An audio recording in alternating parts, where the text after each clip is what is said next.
for. You should be ready for this now. All right. No, I just said What did they ask you?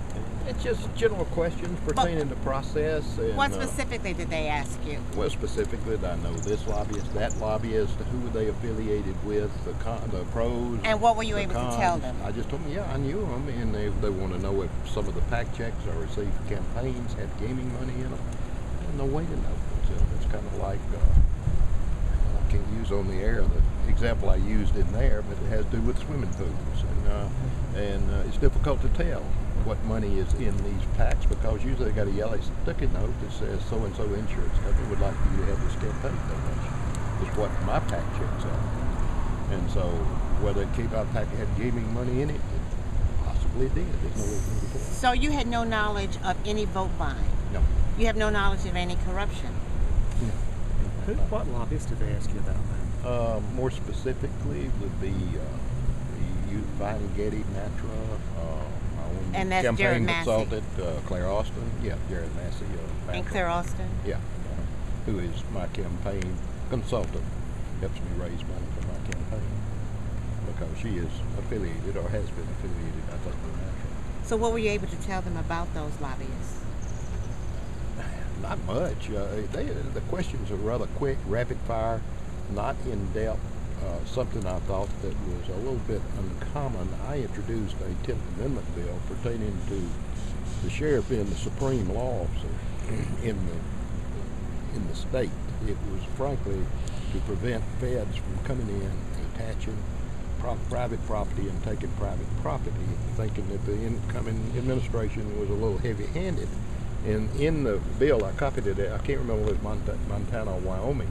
This bill language came from a bill that they had, and it also it allowed. But they asked you about that? Yeah, they drew a connection, and I never dreamed of, because in the bill, if they are coming in to attach or the feds are coming in to do something with the sheriff, then it goes back through the DA has to approve the district attorney has to approve, And they connected or that the to attorney general, and so I guess they connected that with if the federal agents came into on a casino or something like that. It dawned on me where he was going with that particular line of question. But that bill was pre-filed.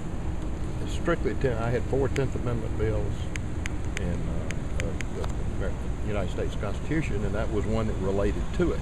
And I found out later, of course, in the Alabama Constitution, the sheriff is the supreme law officer of the county. So I never pushed it. How long were you in there? That's when I was looking at my watch when I came out. Didn't go in right at 9, probably 30 minutes all told. Were you the first one in? Yes, sir. Yes. And so when it comes to naming names, you only talked about lobbyists, is that right? No That is legislators? correct. Yeah, both pro and con. And Brother Dan and Joe, and we talked about all of them. I'm sorry, say that again? Brother Dan and Joe, we talked about the pros and the cons, because I was lobbied equally as heavy at home by my ministerial association and the Baptist Association against the legislature. Dan Ireland. Dan Ireland, yes. I forgot what I was going to ask. Okay, yesterday you said that you didn't have any idea. Do you still have any more of an idea of why you were brought in today? I think they're trying to put all the pieces together. Number one, how the bill processes through the legislature, although you couldn't get in depth in there. They didn't have the time to do it. I think that gives the jury an idea so they can formulate if there was any corruption involved in it. That would be what it would look like that they're trying to get, and I can only surmise the direction they're going in. You said that the names, several lobbyists' names came up. Did they bring them up, or did you bring them up? Yeah, they brought the names up. Yeah, I didn't volunteer any information. I answered questions or elaborated where they asked for it. Did they give any indication why they were asking about Dan Ireland and Joe Gott? Well, they won both sides, pro and con. Yeah, you lobbied basically. And I may have interjected. I was lobbied both by pro and con, which you are. Those are the pressures that a legislature undergoes. Is on an issue like that, you're lobbied on both sides of the issue.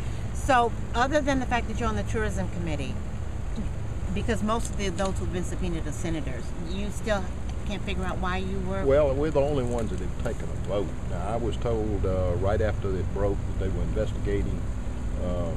When we met with our caucus, we have a former prosecutor in our caucus, and he says that no law has been broken on quid pro unless a vote is taken. Well, no vote was taken in the House except in my committee. So if that's what he is saying is true. In the Senate, of course, they voted. So if there was quid pro involved, then there could be a law broken there, and the tourism committee there could be a. That's all I know. Do you have any idea why Jim Barton would have been subpoenaed then, if he wasn't in the tourism committee? Yeah, Jim was here yesterday. I have no idea. No, I didn't think to ask Jim. No, and I don't know what his line of questioning was. I didn't ask him. You're right. He's not. He said he had amendments, about 10 of them to add, but he wasn't in the committee. I had an amendment in committee. They never asked me about the amendment that I had in committee that died for lack of a second, was to define bingo revenue. Who else was waiting in there?